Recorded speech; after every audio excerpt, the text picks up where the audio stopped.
Since early this year, there has been open war in Yemen. A Saudi military offensive against the country, titled Operation Firmness, started with large-scale bombing raids and drone attacks on various parts of the country. The Saudis were fearful that the Houthi rebellion that had started might take over the entire country, creating a state in the Yemen that was dominated by the Shia faction of Islam, and that would pose a threat to the hegemony of the Saudi monarchy and its supporters in their own country.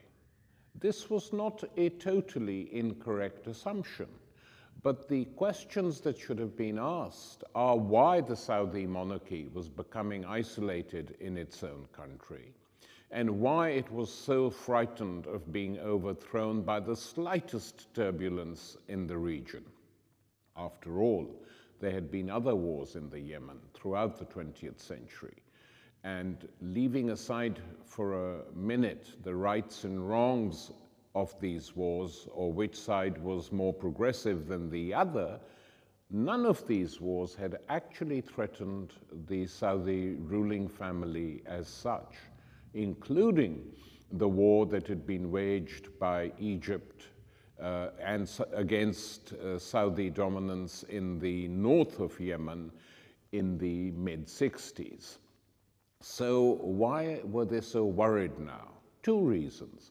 One, that for some time there has been a growing paranoia inside Saudi Arabia that the invasion of Iraq, which by the way they supported, and the occupation of Iraq and the United States virtually handing it over to Shia clerical parties has shifted the relationship of forces in the region, making Shia Iran one of the central powers which cannot be ignored, and the countries which support it now include Iraq, include Assad Syria, also in the middle of a civil war, include large chunks of Lebanon, and there is a large Shia minority in Saudi Arabia itself, especially strong in the oil-rich regions. So the Saudis, instead of dealing with this problem as it should be dealt through negotiations, diplomacy, etc., decided to mimic Israel and, backed by the United States, tried to prevent a Shia takeover, as they saw it, of the Yemen, because it would spread inside their own country were it not stopped. That was their reasoning.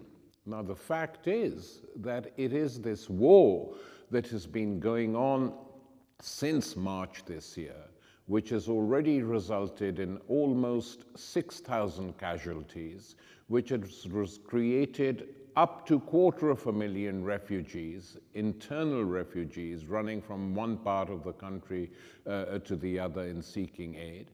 And the Saudis have destabilized the country further, wrecked it, bombed it, and are threatening some of the finest monuments in that country. Now, they are backed in this mission by most of the Gulf states, including Bahrain, which is another Saudi protectorate, since the uprising there was defeated by a Saudi military intervention, again backed by the United States and backed by Egypt too. They did not want the majority of the country to be allowed to vote, since they were fearful that were they allowed to vote, they would vote against the ruling royal family and create a government that would be hostile to Saudi interests. And this was because the Saudis were thinking exclusively, when they intervened in Bahrain a few years ago, of the Shia-Sunni rift. And the fact is that this rift, which certainly has been accelerated and exacerbated by American occupation of Iraq and the subsequent destabilization of various parts of the Arab world, was not so serious in Bahrain, where the young people who came marching out onto the streets did so initially under the slogans, neither Sunni No Shia, we are Bahrainis, we are Bahrainis, exacerbating sectarian and communal tensions in Bahrain and the Arab world. And this Bahraini ruler who they supported is now also supporting the war in the Yemen, since they don't have many troops and since effectively it's a gang of old British cops who sustain the police force in the country. The actual support must be in cash, because Bahrain is an oil-rich country. Qatar is supporting the war, as is Dubai, Abu Dhabi, the Emirates are behind it, and if you travel through that part of the world, as I did some months ago, and you open their newspapers, what you get every day is pictures of corpses coming back. And big reception for the corpses, military greetings, and discussions in the media are limited to support for this war, saying these are our martyrs, their bodies have just been returned from fighting a just war in the Yemen, etc. Now the same thing is beginning to happen in Saudi Arabia, both on its borders and inside the country. And this has brought about tensions inside the Saudi ruling family itself, where there is much discontent. So the war that the Saudis launched to defeat the Shia in Yemen is now actually destabilizing their own country, as does happen if you operate like this in that part of the world. So what is the Yemen, and what are the stakes in this conflict? When I visited Yemen 5 years ago, in 2010, and there was already tension. Obama was insisting that large chunks of the country were not fully under government control. Those are his words. Senator Joseph Lieberman cheerfully announced that Yemen was a suitable target for war and occupation. The sad underwear bomber who tried to blow up the Amsterdam flight on Christmas Day had triggered a new interest in the country and in Al-Qaeda in the Arabian Peninsula by claiming that while he was converted to hardcore Islamism in Britain, his crash course in suicide terrorism, mercifully inadequate, had been provided by AQAP somewhere in Yemen. Now, the thing that one has to understand about Yemen is that it is a proper country, unlike the imperial petrol stations dotted across other parts of the Arabian Peninsula, where the ruling elites live in hurriedly constructed skyscrapers designed by celebrity architects, flanked by shopping malls, displaying every Western brand, and serviced by wage slaves from South Asia and the Philippines. Sana'a, Yemen's capital, was founded when the Old Testament was still being written, edited, and collated. If these claims by architects and anthropologists regarding the age of Sana'a as a city are true, it is probably one of the 2 or 3 oldest cities in the world. For a long time, it was left to rot. And then it was rescued by a big demand by UNESCO and later the Aga Khan Trust in the 1980s. The old wall was rebuilt. The 9th century Great Mosque, one of the oldest in that part of the world, or the world as large, was currently being restored by a team of Italian experts working with local archaeologists who were uncovering artifacts and images from a pre-Islamic past. Whether they will manage to locate a small structure said to have been built on the same site during the Prophet Muhammad's lifetime remains to be seen. As the war goes on, nothing is safe, and the Saudis, contemptuous of ancient structures in their own country, where they have destroyed all the historic graves in Mecca, including those of the Prophet's wives, his close followers, friends from that period. For them, bombing a mosque, an old mosque in the Yemen wouldn't be such a big deal. But even more than the mosque, Sana's architecture is truly stunning. It's like nothing else in Arabia or anywhere else in the world. Its buildings, skyscrapers 8 or 9 stories high, were constructed in the 10th century and renovated 600 years later in the same style. Lightly baked bricks, decorated with geometric patterns in gypsum and symmetrical stone carvings. Wood was unavailable or in short supply. What is missing today are the hanging gardens on every floor that gripped the imagination of medieval travelers.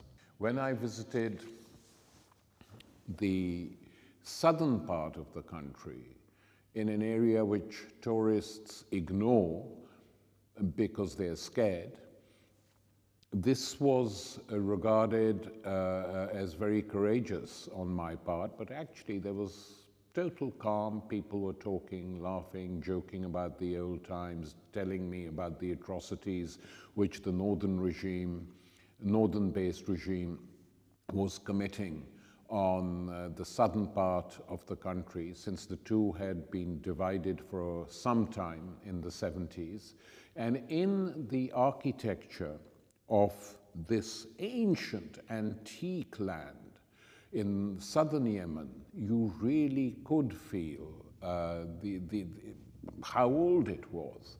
The skyscrapers built in the Hadramaut region of the Yemen go up 20, 10, 11, varying heights, floors, 20, 10, 15 floors, and that's where people live. And the best floors are supposed to be the top ones, and these were built a long time ago. And when I asked local architects who had invited me there, they said the reason for building these skyscrapers was not for show, but they said to guard the villagers from the flash floods which were very common in the region. And when I asked them to explain, they said, well, flash floods used to come and just destroy whole villages. And we thought the only way we could survive and defend the population in those times was to build upwards. So it was a battle against climatic conditions in geology that caused them to move upwards. And they are the first skyscrapers built on this planet. Quite amazing to look at and to see. And if you climb right to the top of them, you get a view of that world which you just look at, and you don't even have to shut your eyes to imagine what it must have been like 800-900 years ago. This is something that needs to be preserved and should be preserved forever, because it's an example which exists nowhere else. When I traveled through the south, from Aden to Mokalla, and when I saw Shibam, I forgot about politics and everything else for a moment. This walled city of mud brick skyscrapers, some of them more than 100 feet high, is a living museum. No wonder the Italian director Pasolini filmed much of the Arabian Nights here. He did more. On his return to Rome, he raved about the architecture till UNESCO declared the city a World Heritage Site. The net result of the West's worries about the Al-Qaeda effect is that the US will send $63 million in aid to Yemen in 2010 and 2011. This has already been earmarked for weaponry. Much of the rest will go to the president and his cronies, and some into the pockets of the military high command. What's left will be fought over by the bosses of different regions. This sum doesn't include the Pentagon's remittance for counter-terrorists, which last year amounted to $67 million. I wondered then how serious the threat from Al-Qaeda really was, how many members of the organization were in the country, and how many visitors from the other side of the Saudi border. a former prime minister, still at that time an advisor to the president, received me in his large library and spoke interestingly and at length about Yemeni history. When I asked him how many Al-Qaeda members there were in the Yemen, remember this was 5 years ago, he said, not many. I said, 100? He said, perhaps. And others were more open. In southern Yemen, we had the oldest Muslim communities once upon a time and the oldest Jewish communities living together in peace. The Yemeni Jews were well known for their music, their costumes, the jewelry they made, their wedding caps, some of which were shown to me by a shopkeeper, his mouth bloated by chewing the kat leaves, which are a mild stimulant, in which the entire country a few years ago, certainly when I was there, was chewing as an afternoon recreation. I asked locals in Shibam about Al-Qaeda. One of them came close to me and whispered in my ear, "Do you want to know where Al-Qaeda are based?" I nodded. "In an office next to the president." In both Sana'a and Aden, I encountered similar views. On Christmas Eve that year, the regime dropped bombs and released drones with US guidance on 2 southern villages, where they claimed Anwar al-Awlaki, the Yemeni American preacher who trained the underwear bomber, was hiding. They didn't find him, but more than a dozen civilians were killed. This ignited anger throughout the South, and people spoke openly to me about the times when the southern part of Yemen, with Aden as its capital, had been known as the People's Democratic Republic of Yemen, ruled by a coalition of unruly communist factions, nationalists, other progressive forces, till they had fallen out with each other. So that experience created feelings of a territorial superiority to the North, who were regarded largely as tribals and tribesmen. Aden, I was told time and time again, for the last century, even when it was under British rule, or perhaps because it was under British rule, had given birth to a layer of activists, intellectuals, nationalists, fighting together, trying to free themselves from British rule, which they had succeeded in doing in the 1960s, ending Britain's last direct occupation of an Arab country as an imperial state.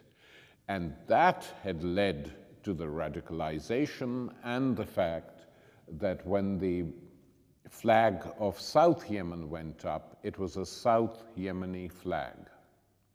And as British soldiers departed, the loudspeakers played "Things Ain't What They Used to Be," to mark the end of a pretty appalling episode in British imperial history. And that flag, which came up when the British departed and signaled an independent republic in South Yemen, is now coming up in more and more places. So we have today a situation in Yemen where the Houthi rebellion from the border province with Saudi Arabia spread to other parts of the country. It started recently following an attempt during the course of the Arab Spring of the ordinary people in Yemen, in Sana'a, in Taiz, in Aden, in Mukalla, in all the cities of Yemen, to try and create a new state, to try and create a new constitution, to try and have democracy in their country. The United States wasn't too keen on this one, so they backed the military regime of President Saleh. It was Washington that refused to let the regime in the Yemen fall. And the result of that was a semi-civil war in both North and South Yemen. For the first time, there was a feeling that the people in both parts of Yemen were uniting against their rulers. And then in came the jihadi groups, first Al-Qaeda, which now grew. Despite all the attempts to drone it out of existence, it grew and developed its armed wing. And more recently, Daesh, or the Islamic State, has also been active. Fearing a spread of Al-Qaeda into other parts of the countries, the Houthis now formed an army, a militia, which began to march southwards to try and take the city back, in the course of which they took Aden. And the fall of Aden to the Houthis signaled a new stage in the conflict. Before I go on, it's important to explain what Shiaism is in the Yemen. Shiaism in the Yemen is Zaydi Shiaism. It's complicated, I know. But the Zaydis trace their descent back to a grandson of the Prophet. And they were always part of a very soft religious school which encouraged skepticism, which was not all that different from Sunnism, which preached the unity of Islam, and they regarded themselves as the heirs of the Mu'tazilites, who were an early medieval religious current within Islam, which challenged everything, including the validity of the Quran, which they said was a human document and was not dictated by God, which if you say today in any parts of the Muslim world, you'll probably be hanged or executed. But this was a legitimate current of thought in Baghdad in the early medieval period, and two of the caliphs in Baghdad belonged to this particular current and used to flog mullahs in public unless they admitted the Quran was a man-made document. About 40% of the Yemeni population are Zaydi Shia, and of the others, about 20% are never sure whether they are Zaydi Shia or whether they are Sunnis. And the Saudi intervention was designed, and the Saudis have been trying to crush the Houthis who are on their border for many, many years. So it's not simply a question of religious differences, which is the easiest way to describe it, but also the laziest. There are many, many issues at stake, always, not just in Yemen, but also in Iraq and in Syria, as we have pointed out and explained in this program many a time. So the Saudi intervention now shows no signs of success. The Saudi puppet leader, Hadi, who they imposed as president, was removed from Aden because they couldn't defend him. He's back in Saudi Arabia, so technically the country is without a president. His defense minister was kidnapped by some militia or the other. So what is happening at the moment is chaos in the north and the south.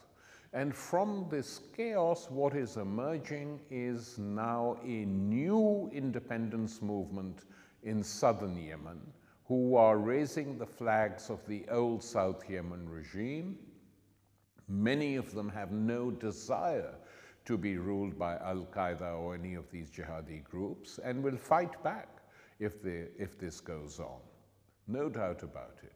So we have the people of southern Yemen at the moment being bombed by the Saudis on the one side and the people in alliance with them, from the skies, being attacked by Al-Qaeda and ISIS inside the country, and actually receiving very little help from anyone outside.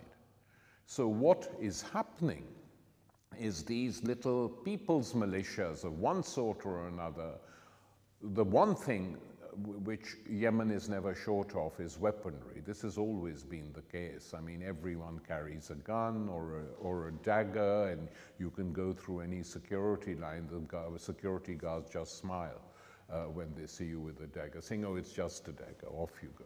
So there are people armed in that sense, and they're now buying or stealing weaponry of every sort, and so a form of resistance is springing up, but the situation is so chaotic that it is extremely difficult to work out exactly what is going on. On the 14th of October this year, there was a demonstration of thousands, tens and tens of thousands of people in Aden and other parts of the south calling for South Yemeni independence, secession, saying we've had enough, we don't want to be part of the northern regime.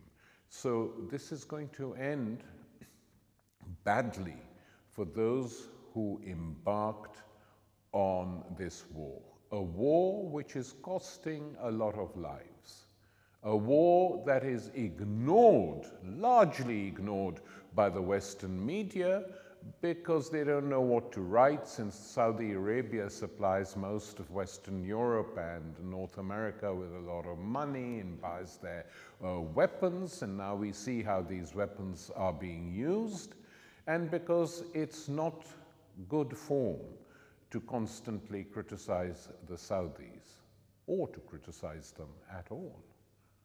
One of the least criticized countries from the Arab world in the Western media is Saudi Arabia. They can get away with everything, and they do. And the Southerners especially will be intent on clawing back their independence. They had agreed to become part of a united Yemeni state, but the way they were treated by the northern rulers who dominated the country was absolutely appalling. And the war now convinces them that they're better on their own. Whether they will get it, again, remains an open question, and whether it's even a good thing for Yemen at the moment is another question. And then there is the other problem, that even in the south, the country, the southern part of the country, is riven with factions, different militias. At the moment, they're fighting the common enemy. They're perfectly capable of turning against each other. So this uncovered war, this semi-secret war that is being waged by Saudi Arabia and its allies, and backed with Western weapons, and left alone by the West, is resulting in shortages of food, of water. Medical aid is not reaching people in time. Aden, a booming city. Not a happy city when I saw it, but not an unhappy city either. People were indifferent or cynical. And in this town today, on many streets, there is no sign of life. And the question has to be posed, are Yemeni lives worth less than any others in the Arab world, or are they the same as the Syrians, the same as the Iraqis? The difference is that whereas Syrian casualties and Iraqi casualties are covered, and the atrocities carried out in those countries we know about by both sides, Yemen has remained a secret, but it's not a secret to its own people. And it's not a secret to its students, its peasants, its women, its even some of its politicians. They know what's going on, and they are not at the moment convinced that there is any particular course that they can follow. If Yemen is allowed to be bombed daily, if the casualties rise, I have absolutely no doubt that the days of the Saudi regime are numbered.